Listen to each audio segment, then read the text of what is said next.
using Sketchpad. So what I did is I just typed in Sketchpad to Google. Sketchpad's a really useful little drawing tool you can get. It's fun and it's free. Click on that and Sketchpad will open up. What I want to do is to, actually that's just the last thing I use. What I want to do is create a new one. So I click on the plus sign down in the bottom left hand corner, then come to import, and there I want to find the photo that I took earlier.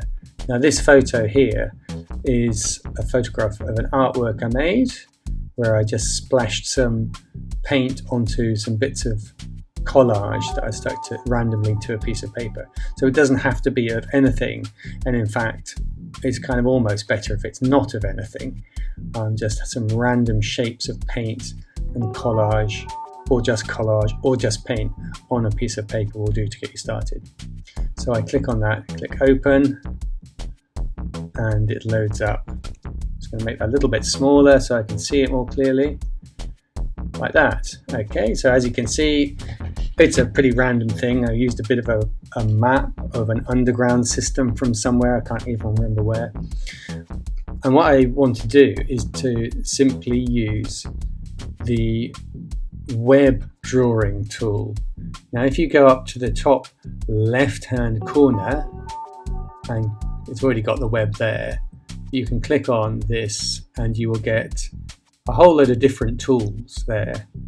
So if you click on the little drop down list, you can see there's lots of different ones. Actually, like Spiderweb is quite good fun, Sketch is quite good fun, they're all quite good. But my particular favourite is web. So you click on web and it will appear there in the box. Now there's fill and there's outline. And there's also line width and spread. So I've got these settings set like this because that's the way I like it. 43 pixel spread is about right, it's quite good. 0.3 of a pixel line width is nice, fairly thin lines. The fill, we don't have any fill at all, so that's 0%.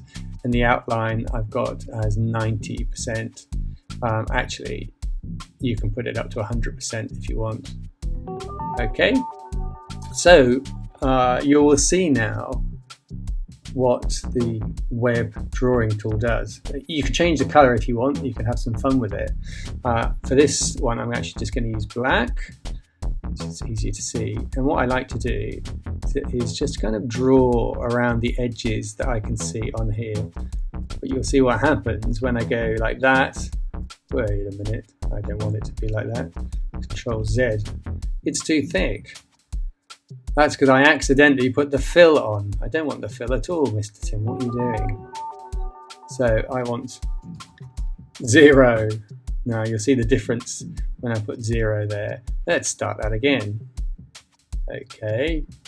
So you see I've got just using my mouse pad, keeping the left click down, and you can see there, when I go around a corner, or if I come around this little edge here, where there's two lines that are close together, you can see it sort of magically sends a little bit of spider web across.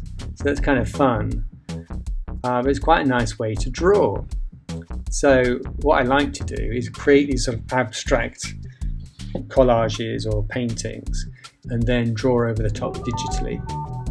So I'm going to have some fun now, just kind of randomly going around, sketching around the outline of some of the shapes, and you can see that occasionally it just sort of joins together.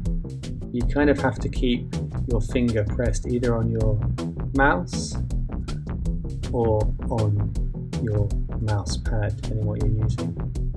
So it's kind of fun. You can see you create this sort of interesting little patterns. Now because I've got an underground map, a train map on here, I think I might sketch over some of the lines as well, see what happens. And it's nice, I think, because you make like an abstract painting really, but it's nice and clean edges, nice and tidy edges, because it's digital. And that's what a lot of people like about digital work. is that there's no mess. We're so used to seeing digital images that actually having digital painting can really look nice, I think. I'm going all the way around now. I'm actually going to just keep my finger pressed on the button on my left-hand click of my mouse pad.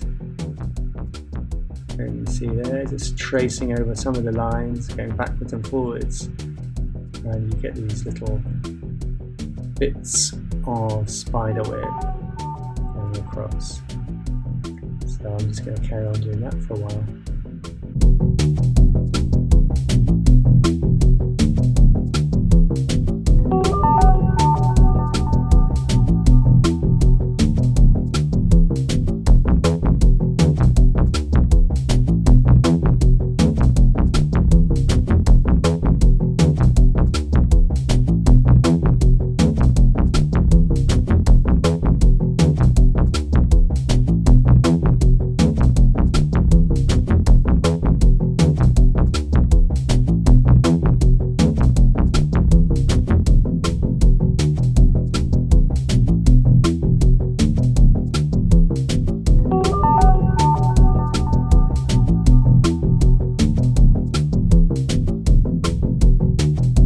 Lots you could add to there. I mean, you could go over in thicker lines, or you could go over in a different color.